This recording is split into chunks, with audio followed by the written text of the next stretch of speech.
hermanos, vamos por favor a orar juntos para que nos bendiga el Señor. ¿Amén? Oramos, hermanos.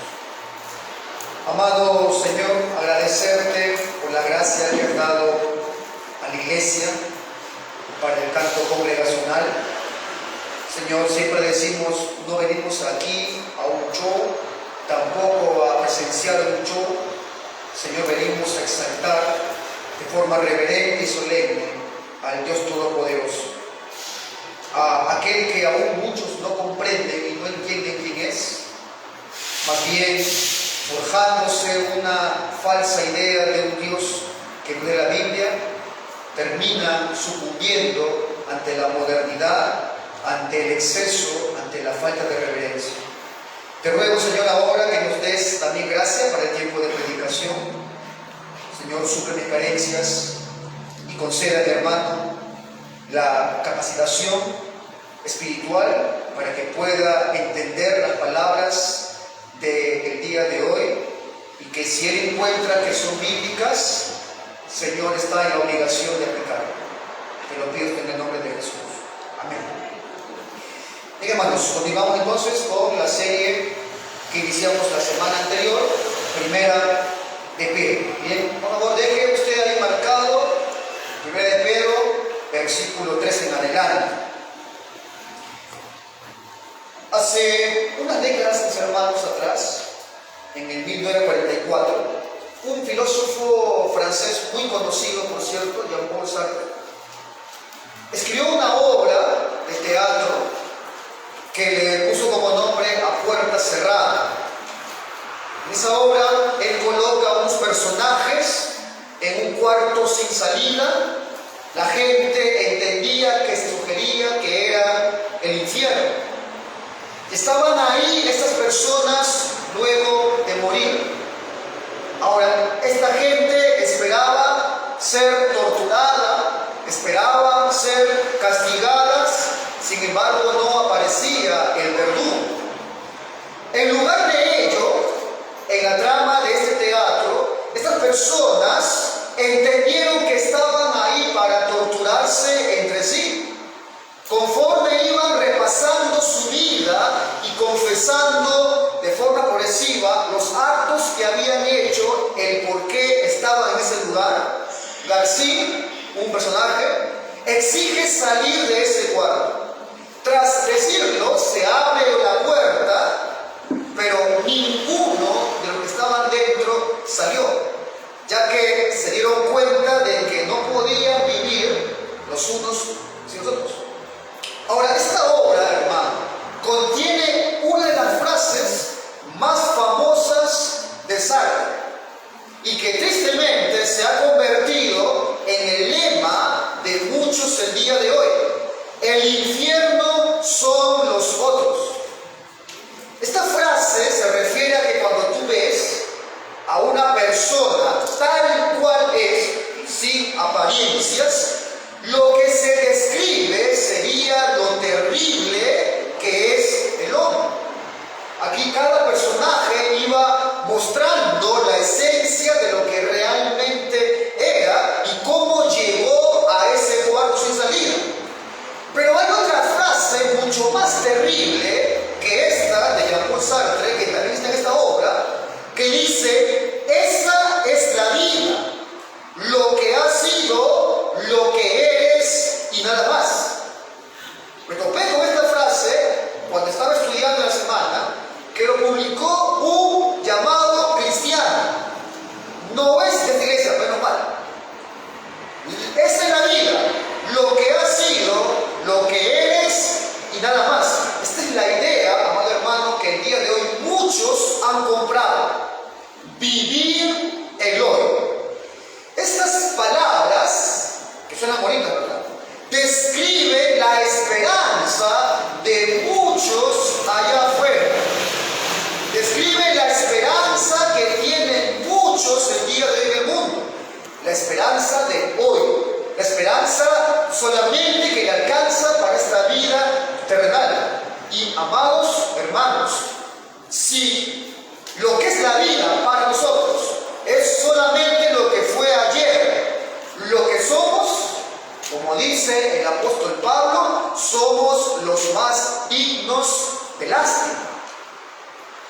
el apóstol Pedro, el autor de esta epístola, lo sabía mejor que nadie. Porque este hombre, hemos hablado ya la semana anterior, a pesar de su pasión para vivir, de su fuerza para vivir, de su entusiasmo, encontramos, por ejemplo, decirle a este hombre, a aquel a quien amaba, Jesucristo: Señor, daría mi vida por ti, ¿verdad? Mateo 6, Señor, daría mi vida por ti. Sin embargo, versículos más abajo encontramos que a la hora de la verdad era capaz de decir una y otra vez a una persona: no le conozco, yo no tengo nada que ver con esa persona. Así que Pedro, mis hermanos, era alguien que sabía que se bastaba a él mismo para destruirlo todo. Él sabía que se bastaba él mismo para arruinarlo todo. Y el apóstol Pedro también, en aquellas amargas palabras, en aquellas amargas lágrimas derramadas, tal vez pensó que ya no había solución para él, que eso que él había hecho ya no tenía arreglo. Sin embargo, hermanos, descubrió en la mirada misericordiosa de Jesucristo la realidad de que había otra vida, de que había una esperanza mayor, una vida distinta a todo esto, una vida que podía ser posible únicamente gracias a otro, a Cristo, que había una herencia gloriosa, tanto así que el apóstol Pedro no puede describir de forma positiva, lo va a hacer de forma negativa, como lo vamos a ver luego. Pedro entendió que había una herencia, Pedro comprendió que había una esperanza más allá de lo que dice sangre. La Biblia dice, hermanos, que tenemos una esperanza, que tenemos una herencia. Vamos a tratar en 3 sermones este tema. Vamos a tratar, y es mi trabajo, que comprendamos cuál es la herencia y la esperanza verdadera a la cual Dios nos ha llamado. Y que el Señor nos guíe, hermanos, y que el Señor nos ayude. Primera de Pedro 1, 3 hasta el versículo 5. Dice Pedro ahí, después del saludo que da: bendito el Dios y Padre del Señor Jesucristo, que según su grande misericordia nos hizo renacer para una esperanza viva, por la resurrección de Jesucristo de los muertos, para una herencia incorruptible, incontaminada e inmarcesible, reservada en los cielos para vosotros, que sois guardados por el poder de Dios mediante la fe, para alcanzar la salvación que está preparada para ser manifestada en el tiempo postrero. Estos versículos del 3 al 2, hermanos, es un canto de alabanza. Es una alabanza que el apóstol Pedro da a Dios, en especial estos versículos del 3 al 5. Voy a tomar del versículo 3 al 5 para hablar de la causa de esa herencia, de las características de esa herencia y de la seguridad de esa herencia. Pero el día de hoy, hermanos, permítanme solamente hablar de la causa de esa herencia. Vamos a tratar el tema de hoy en 3 preguntas. ¿A quién se dirige esta alabanza? Segundo punto, ¿por qué se dirige esta alabanza? Y último punto, ¿cuál es la causa de su gran misericordia? Ahora, bueno, es muy posible que al exponer hoy el sermón diga usted: pastor, yo conozco eso, yo he estudiado teología y yo sé de eso, pastor. Hermano, te animo entonces a que, si tú lo sepas, lo arraiges en tu corazón, confíes en esto. No olviden que esta carta fue escrita para hermanos que estaban sufriendo a causa de su fe. Y si alguien aquí desconoce esto que vamos a hablar hoy día, les suplico y les ruego que vengan a Cristo, que recuerden quién es el Señor y quién eres tú, Primer punto, ¿a quién se dirige la alabanza?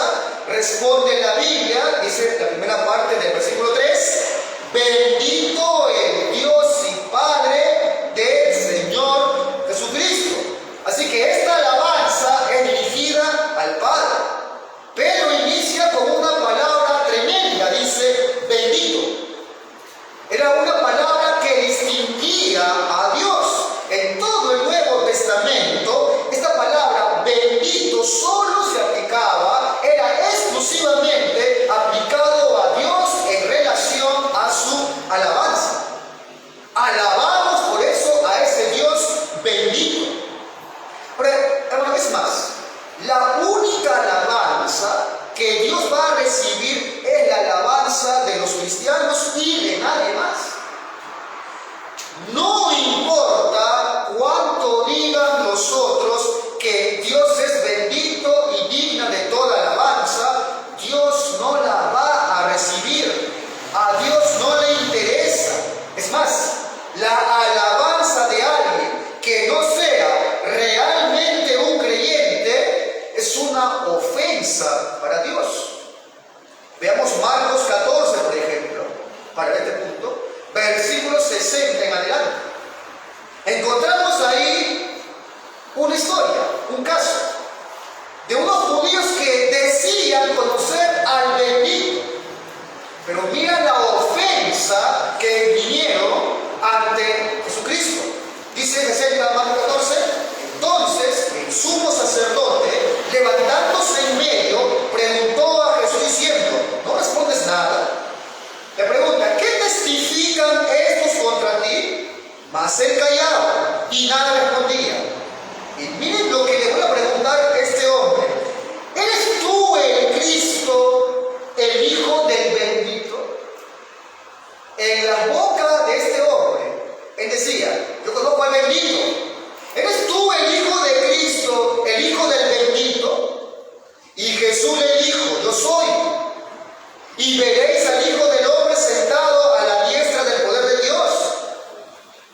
Luego dice, entonces el sumo sacerdote, rasgándose su vestidura, dijo, ¿qué más necesidad tenemos de testigos?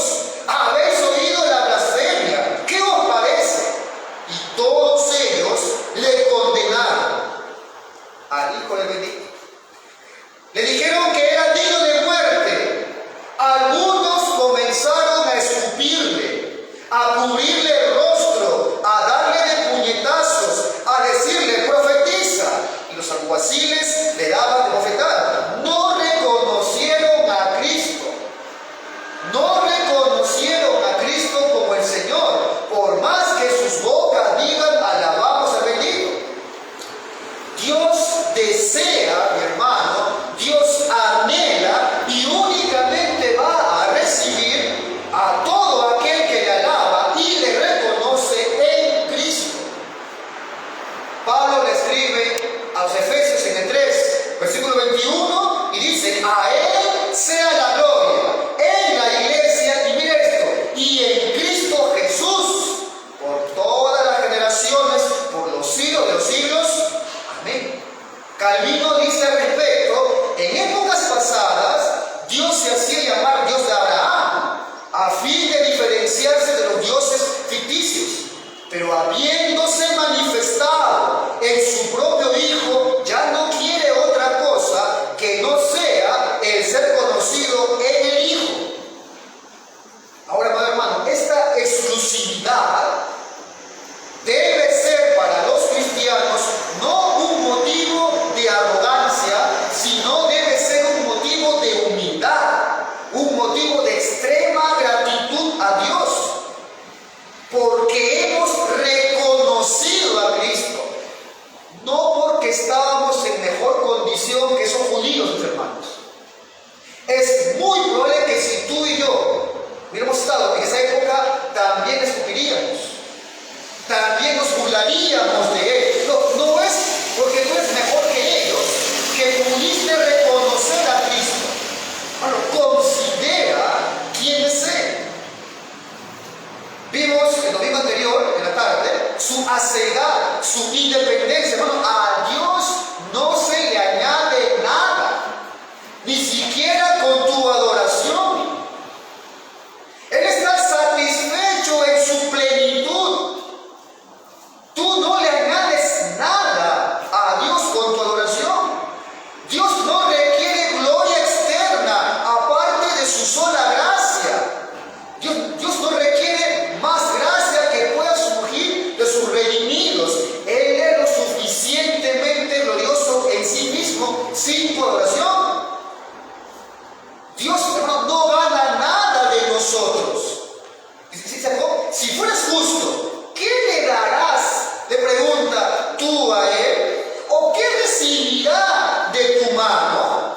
Al hombre tú dañarás con tu impiedad, al Hijo del Hombre aprovechará tu justicia.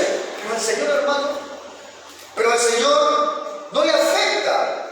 Él es bendito enteramente en sí mismo. Bueno, considera quién es Él.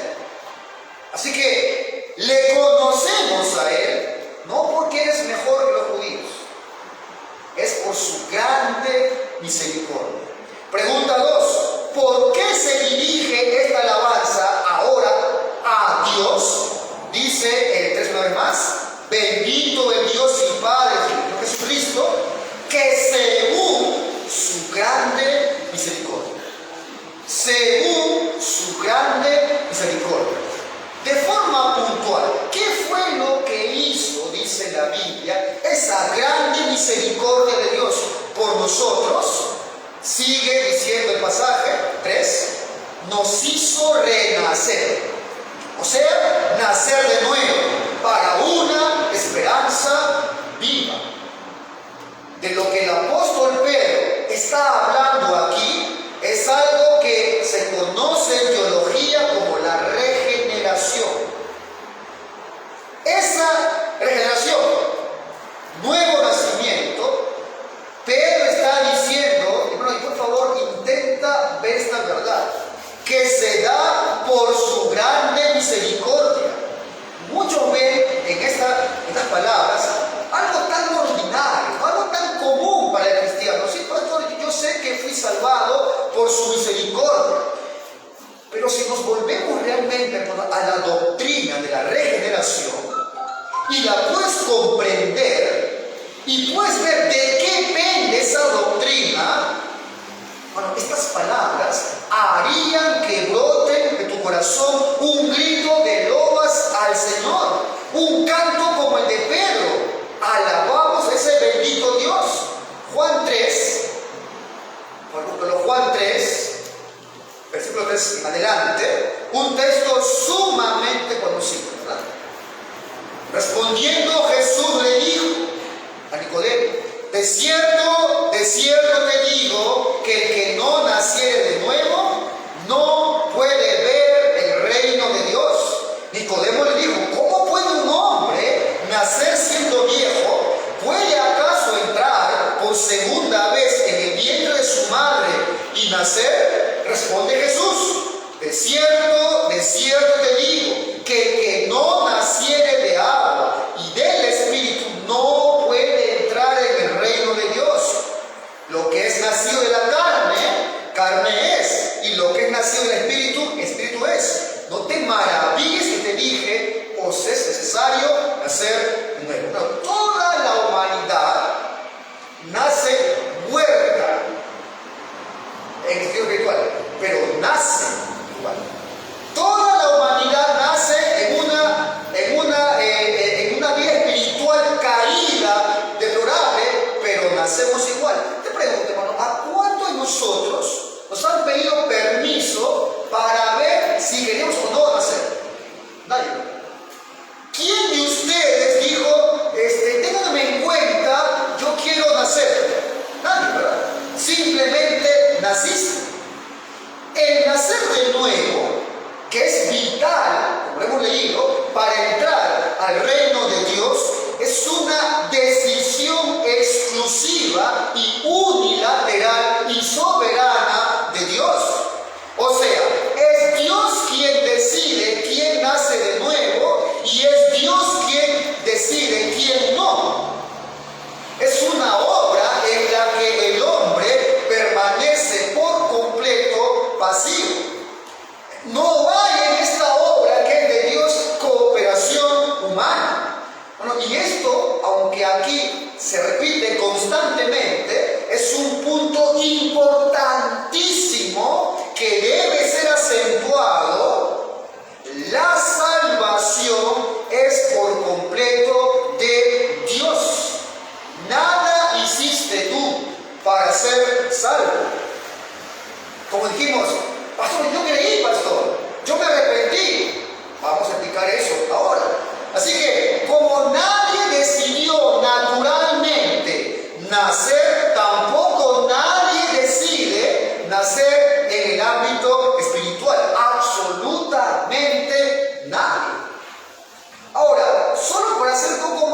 precisos en la doctrina, los términos regeneración y nuevo nacimiento, a pesar de que muchos lo toman como lo mismo, o sea, intercambian el término nuevo nacimiento y regeneración como ser lo mismo, hay que distinguir ahí algo que separa los términos.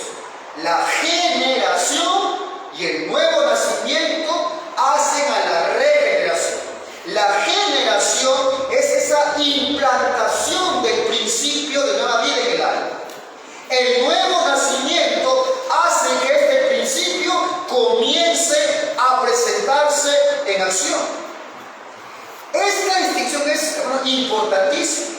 La regeneración entonces consiste en la generación, que es la implantación del principio de la nueva vida, y el nuevo nacimiento es ahora la expresión de esa nueva vida. Esa es la regeneración.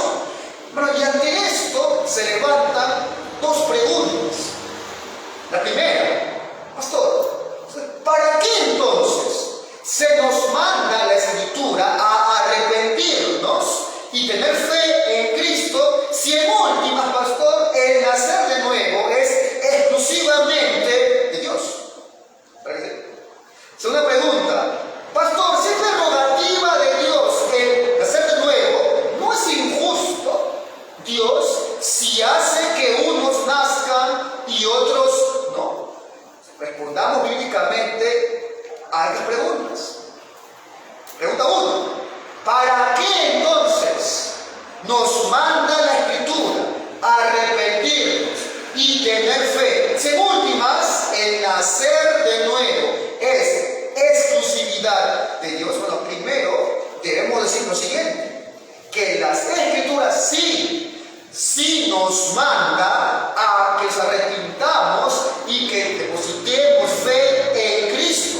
Por una razón, hermanos, porque dice la Biblia que sin fe, sin arrepentimiento, nadie se salvará. Nadie podrá salvarse. Bueno, y esto debería bastar para responder la pregunta. Sin embargo, entendemos que esta pregunta surja, y sé que en algunos de ustedes también la ha estado, pero no es porque la Biblia no es clara, mis hermanos, sino porque hay una tremenda confusión en el área teológica o porque han sido mal enseñados.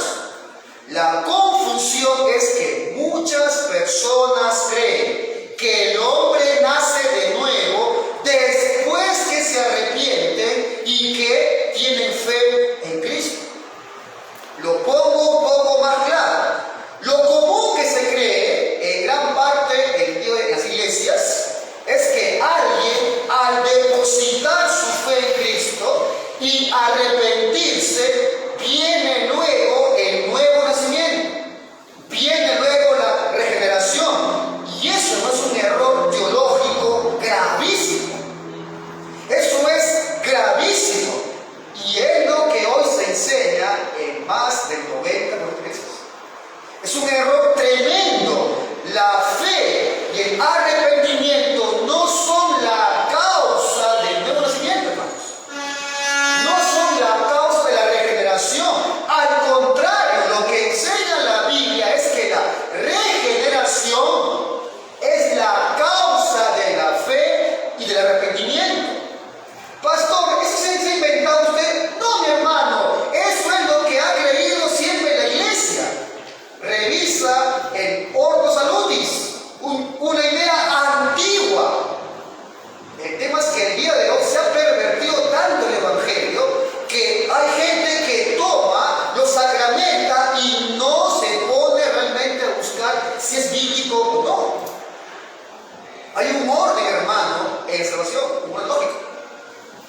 Juan 1, 11 al 13. Algunos usan, por ejemplo, este pasaje para decir, pastor, usted está equivocado. Dice en este pasaje, a lo suyo vino y los suyos no le recibieron.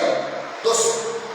Para decir, mas a todos los que le recibieron, a los que creen en su nombre,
en ese momento es adoptado como hijo de Dios. Tú no eres hijo de Dios por naturaleza, tú eres hijo de Dios por adopción, un acto legal. Tú y yo estábamos muertos, no podíamos y no queríamos saber nada de Dios, no podíamos recibir nada de Él, estábamos muertos, esclavos del pecado.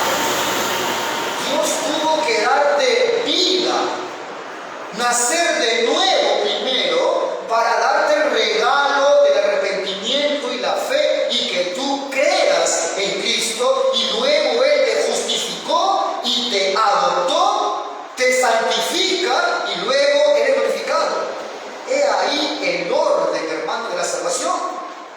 Este texto está diciendo que a los que creen en Cristo se les justifica de sus pecados y se les adopta. Pero la pregunta es, ¿por qué creyeron estos hombres? Y dice el 13, los que nacen de nuevo son, ¿qué dice? Por la voluntad de Dios. Bueno, Dios decide dar vida a algunos. Y cuando este hombre ahora recibe esa nueva vida, entonces puede responder con fe y arrepentimiento a la demanda que hace Dios de creer en Cristo. Hay un orden lógico, hermano, en la salvación. Está la elección del Señor, el llamamiento eficaz, el nuevo nacimiento, regeneración, la conversión, la justificación, la santificación, la perseverancia y la glorificación. Bueno, para creer en Cristo, Dios te hace nacer antes. Tú estabas muerto. Eras un esclavo, no podías ni querías venir a Él. Ahora, alguien dirá, pastor, ¿cómo Dios entonces va a mandar a alguien que se arrepienta y ponga fe si Él no puede arrepentirse y poner fe en Cristo? Pastor, ¿cómo Dios le pide al hombre que haga algo que Él no puede? Pastor, eso Dios nunca lo hace. Dios nunca le va a pedir al hombre algo que Él no puede. Cuidado con esas palabras, hermano. Esas son las mismas herejías de Pelagia. Cuidado aquí si alguien piensa así. Son las mismas palabras de la herejía condenable de Pelagia. Cuando Agustín oraba, Señor, dame lo que me pides y pídeme lo que quieres, vino Pelagia y dijo, ¿what? No entendió eso Pelagia. Se opuso con todas sus fuerzas. Señor, dame lo que me pides y pide lo que quieres. Pelagio no entendió lo de Agustín. Se opuso con todas sus fuerzas. ¿Cómo va a pedir Dios, decía él, algo que el hombre no puede hacer? ¿O cómo tú, Agustín, le estás pidiendo a Dios lo que Él pide que tú hagas? No, porque si Dios le pide a alguien que haga, es porque Él sabe que Él solo de Él mismo lo puede hacer. Dice, Dios no le va a pedir a nadie algo que no pueda. Hermano, ¿y cuál fue la conclusión de Pelagio? Que tú puedes en ti mismo arrepentirte. Que tú puedes, yo acepto, yo me entrego. Que tú puedes de ti mismo creer sin la intervención soberana de Dios, basado en tu capacidad. Eso es lo triste que se predica el día de hoy. Eso es una herejía condenada por la iglesia y que ha vuelto hoy, ¿no? Camuflada como un sello, combinada con otras falsas doctrinas. Veamos 2 de Crónicas 30, versículos 5 al 12, para ver esto que acabo de decir. 2 de Crónicas 30, versículos 5 al 12. Pastor, yo pensaba que yo era el que me entregaba a su hijo. dice ahí, y determinaron hacer pasar pregón por todo Israel, desde Beerseba hasta Dan, para que viniesen a celebrar la Pascua a Jehová de Israel. Porque en mucho tiempo no lo habían celebrado al modo que está escrito. Fueron pues, con cartas de mano del rey y sus príncipes por todo Israel y Judá, como el rey lo había mandado, y decía: hijos de Israel, volveos a Jehová, el Dios de Abraham, de Isaac y de Israel. O sea, le estaba pidiendo, ¿qué cosa? Que se arrepientan, ¿sí o no? Y él se volverá al remanente que ha quedado de la mano de los reyes de Asiria. No seáis como vuestros padres y como los hermanos que se rebelaron contra Jehová, el Dios de sus padres. Y él los entregó a desolación, como ustedes ven. No endurezcáis pues ahora la cerviz vuestra como vuestros padres.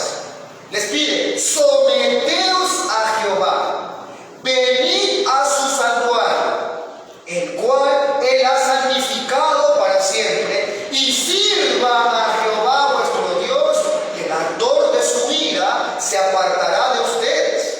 9. Porque si, otra vez, el término volvéis a arrepentirse, porque si os volvies a Jehová, o sea, les estaba demandando que se arrepientan. Hermanos e hijos, hallarán misericordia delante de aquellos que los tienen cautivos, y volverán a esta tierra, porque Jehová es clemente, misericordioso. 10. Pasaron pues los correos de ciudad en ciudad por la tierra de Efraín hasta Zabulón, mas se reían y burlaban de ellos. Pregunta: ¿de qué se estaban riendo? Del mensaje, ¿verdad? De que vuélvanse, arrepiéntanse, que Dios estaba demandando. 11. Con todo eso, algunos hombres de Aser, de Zabulón y Manasés, se humillaron y volvieron a Jerusalén. O sea, se arrepintieron. Pregunta: ¿por qué se arrepintieron? ¿Por qué pusieron fe en Dios? Era como decía Pelagio: no, pues, si Dios demanda algo al hombre, él lo puede hacer. 12. En Judá estuvo, ¿quién dice? La mano de Dios. ¿Para qué dice? Para darles un solo corazón, para cumplir el mensaje del rey y de los príncipes, conforme a la palabra de Jehová. Bueno, pregunta: ¿por qué estos algunos hombres se humillaron? ¿Por qué pudieron responder a la demanda de Dios de arrepentirse? ¿Por qué podían? Porque la mano de Dios estuvo ahí para darles un nuevo corazón, para que ahora puedan cumplir lo que Él estaba demandando. Si Dios hubiera decidido no darles un nuevo corazón para que se vuelvan a Él, también se hubieran burlado y reído como todo lo demás. Así que, hermano, si tú puedes responder a Dios con fe, con arrepentimiento, es porque Él tuvo de ti misericordia. Es porque Él tuvo de ti una gran misericordia. Es porque Él te dio a ti un nuevo corazón. Es porque Él te hizo primero nacer de nuevo, para que puedas tú ahora responder al Evangelio en lo que Él exige: arrepentimiento y fe. Ambos como un regalo de Dios, ambos como un don de Dios. De aquí que dice Pedro: bendito Dios, alabado seas, bendito Dios. Mira lo que decía Spurgeon al respecto. Abro comillas: si la misericordia de Dios hubiera fallado, ningún otro atributo podría habernos ayudado, dice este hombre. En base a lo que somos por naturaleza, la justicia solo puede condenarnos, la santidad airarse, el poder aplastarnos, la verdad confirmar la amenaza de la ley y la ira caer sobre nosotros. Dice: Él es en su misericordia, pero es ahí donde empieza toda la esperanza del hombre.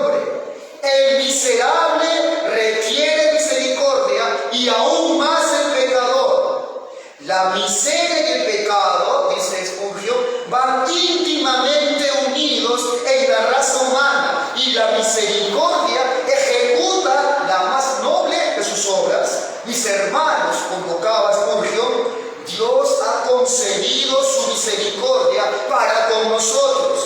Y debemos reconocer, agradecidos, que en nuestro caso ha sido misericordia abundante. Segunda pregunta que puede surgir. Ok, pastor, pero si es prerrogativa de Dios, ¿no es injusto Dios si hace que unos nazcan de nuevo y otros no? Para poder responder a esta pregunta, bueno, se debe definir qué es su misericordia. Hermanos, ¿qué es la misericordia de Dios? La misericordia se define como la compasión hacia alguien con necesidad o con angustia e impotente o endeudado y sin derecho a un tratamiento favorable. Es la compasión a alguien que no tiene derecho a ser atendido con compasión.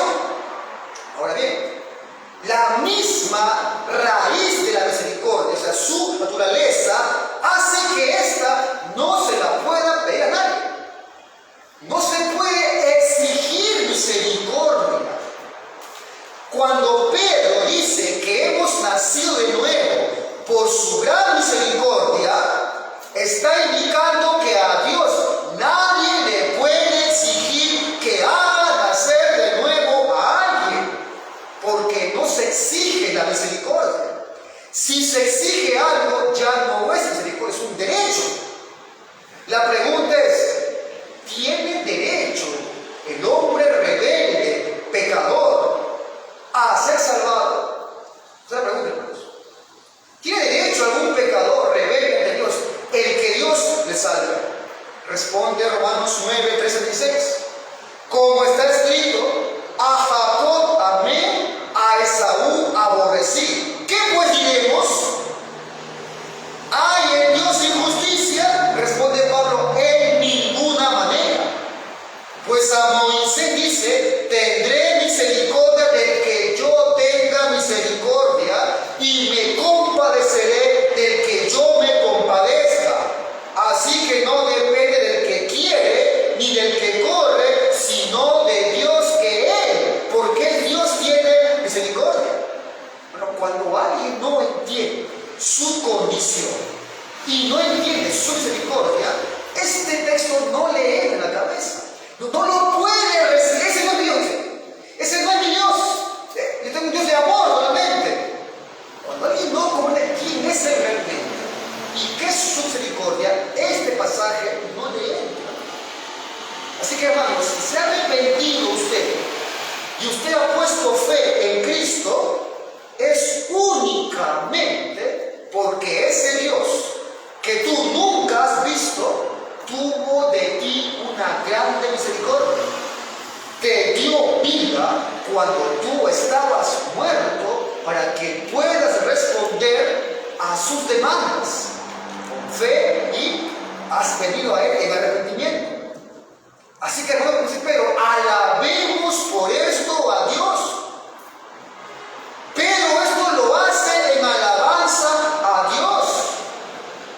Bueno, comprender la salvación no es para ser más intelectuales que un pelagiano.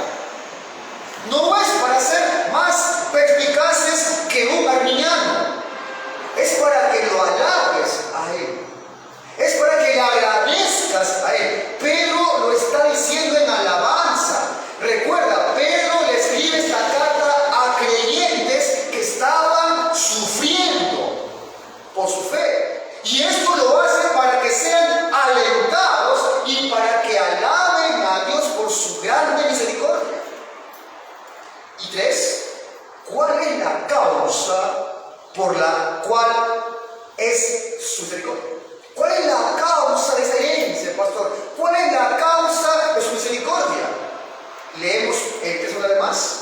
Bendito el Dios y Padre de Jesucristo, que según su grande misericordia nos hizo renacer para una viva esperanza por la resurrección de Jesucristo de los muertos. Si Él se levantó de los muertos, es porque estaba muerto. Si Él murió, es porque vivió. Él vivió, murió y resucitó.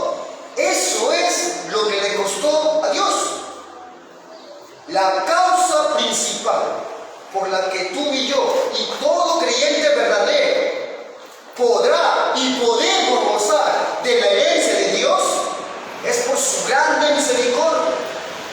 Y esto a causa de la resurrección de Cristo. Hermano, esta doctrina que Cristo se levantó de los muertos no es el medio, si bien es cierto, por el cual viene la vida nueva al hombre, pero es la causa por la cual tenemos un nuevo nacimiento. Es la causa que se aplica en el medio que es el Evangelio predicado. Esta carta dice, más abajito en 23, pues habéis nacido de nuevo, no de una simiente corruptible, sino de una que es incorruptible. ¿Cuál, pastor? Es decir, mediante la palabra de Dios que vive y permanece. Así que esta predicación es el medio de salvación. Es el medio que usa Dios para que alguien sea salvo. Pero lo que causó que ese medio sea efectivo es la resurrección de Jesucristo. Vamos a la primera carta de Corintios 15. Ese es el texto, ¿verdad?, de la resurrección. Hemos estudiado esto largamente hace 2 años. Dice ahí en el versículo, por ejemplo, 14, si Cristo no resucitó, ¿qué ocurre? Vana es entonces nuestra predicación. Vana es también vuestra fe. 14, del 15, de Corintios. 18, por ejemplo, entonces también los que durmieron en Cristo, dice, perecieron. 19, si en esta vida solamente esperamos en Cristo, somos los más dignos de conmiseración de todos los hombres.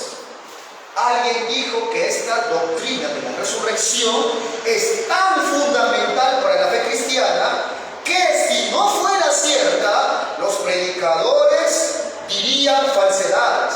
La raza humana está sin esperanza. Los creyentes que han muerto están en tormento eterno y los cristianos son pobres y felices.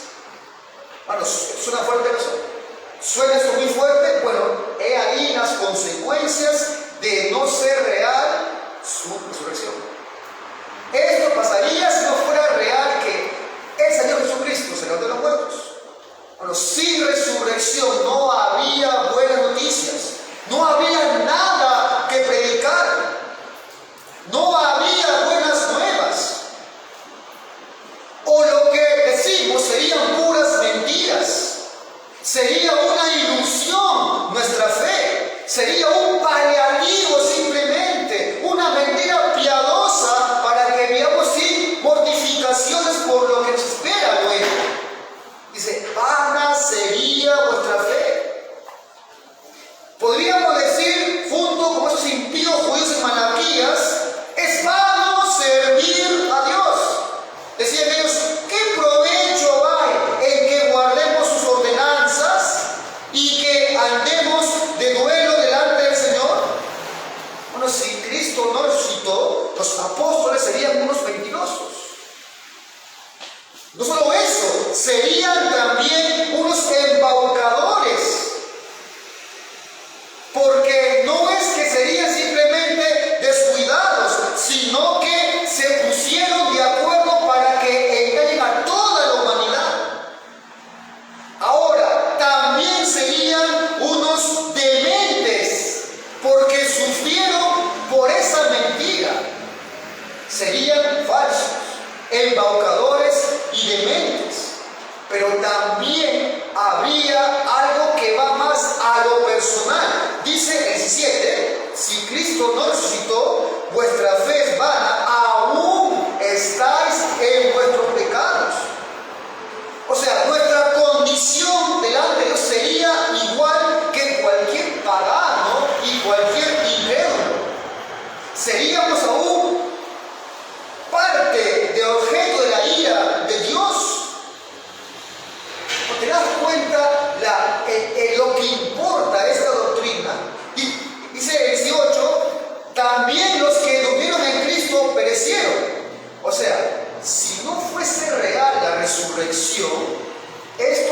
amados hermanos, que ya partieron, que ya murieron, firmes en su fe, esa madre, ese padre, ese hermano, en este momento estaría en eterna miseria, condenación. Eso es lo que dice la Biblia si no fuese real que Él se levantó de los muertos. 19 dice, si en esta vida solamente esperamos en Cristo, somos los más dignos de lástima de todos los hombres.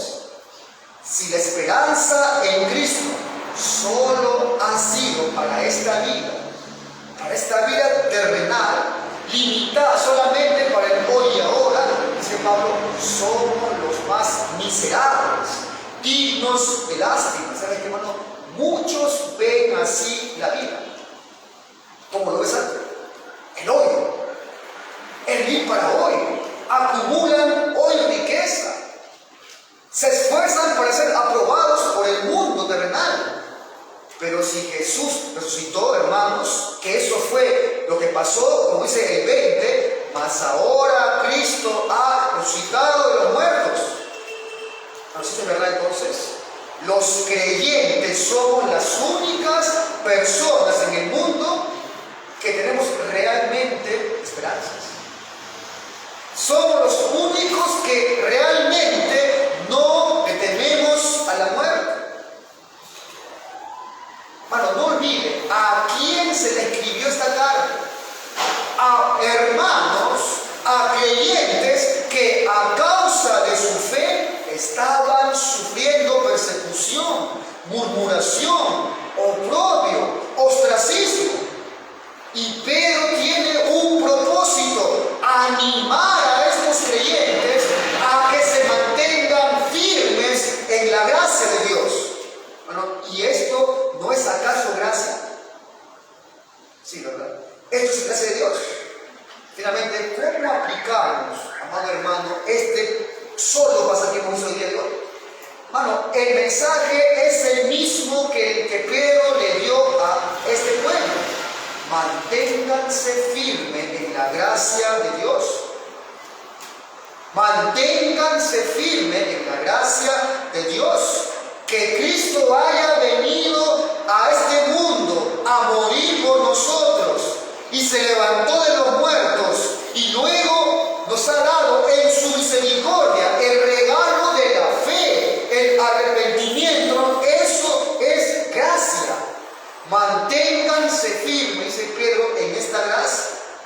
Pedro le escribe a estos creyentes y el saber de todo eso seguro que les impulsaba a una vida a que se mantengan firmes. Esto seguro fue un combustible para que sigan alabando a Dios en dificultad, en ostracismo, en el dolor. Bueno, y lo mismo debe formar esto en tu corazón. Esto que dice Pedro para el día de hoy, para la iglesia, es la base, hermano, para vivir en santidad. Aguardamos su regreso, pero aquí esta es la base para vivir en santidad. Dice 1 de Juan 2 al 3, amados, ahora somos hijos de Dios, adoptados, y aún no se ha manifestado lo que hemos de ser, pero sabemos que cuando Él se manifieste, seremos semejantes a Él, porque le veremos tal como Él es. Y todo aquel que tiene esta esperanza en Él, ¿qué dice? Se purifica a sí mismo, así como Él es. Bueno, ¿qué diferencia entre la esperanza que muestra Pedro, la esperanza de que habla Pablo, la que habla la Escritura, con la esperanza con la que el día de hoy muchos viven, solo para esta vida? Dice la Biblia, aquellos son los dignos de lástima, los más dignos de lástima de todos los hombres. Estaba justo, y lo compartí con el grupo, estaba viendo terribles palabras de este hombre, el hijo de el Romero, que decía que a él le deprime los cantos de su madre, que hablan que cuando ella muera va a verse pronto con Cristo. Le aburría, dice este hombre, le aburría que su madre cante himnos que se enfocaban en la esperanza de estar con su Señor en el cielo. Dice, me deprime esto. Le deprime que su madre tenga un afecto por irse al cielo. ¿Y sabes por qué es lo peor? Que toda esa iglesia le celebraba esa necia declaración, le aplaudía al hijo de Adrián Romero. Bueno, esa gente no es inocente. Esa gente no son simplemente hombres que ignoran la verdad, cautivados por un falso maestro. Ellos son culpables porque se gozan de esa blasfemia. Luego dice, paremos de pensar tanto en el cielo o estar tanto metidos en ese asunto del cielo. Dice, es tiempo de pensar en la salvación dentro de esta vida y no después de ella. Bueno, qué distinto que es el mensaje de la Biblia. Que esa es la verdad, no esta blasfemia de este individuo. Bueno, qué distinta es la esperanza de la que habla Pedro. Mi pregunta es igual a la tuya? Mi pregunta es, ¿se parece esto que habla Pedro a tu esperanza? Bueno, amado Dios, te agradezco por estas palabras del día de hoy. Te ruego, Señor, que cada creyente de esta congregación pueda tomar estas palabras, examinar su vida, Señor, y actuar conforme a la verdad de Cristo. Pedro nos dice, manténganse firmes. Señor, te ruego también, si alguien aquí no ha venido de forma genuina, en fe, de arrepentimiento, y ha entendido las palabras del día de hoy, que para él no hay una herencia, que su esperanza solo se limita a esta vida y luego será la miseria eterna, te ruego, Señor, que pongas en él un nuevo corazón, que operes en él o ella una nueva vida, que te ruegue, que clame a ti por salvación. Eres tú el único que la concede. Eres tú, Señor, el único que opera salvación. Señor, ayúdanos y danos, Señor, sabiduría, entendimiento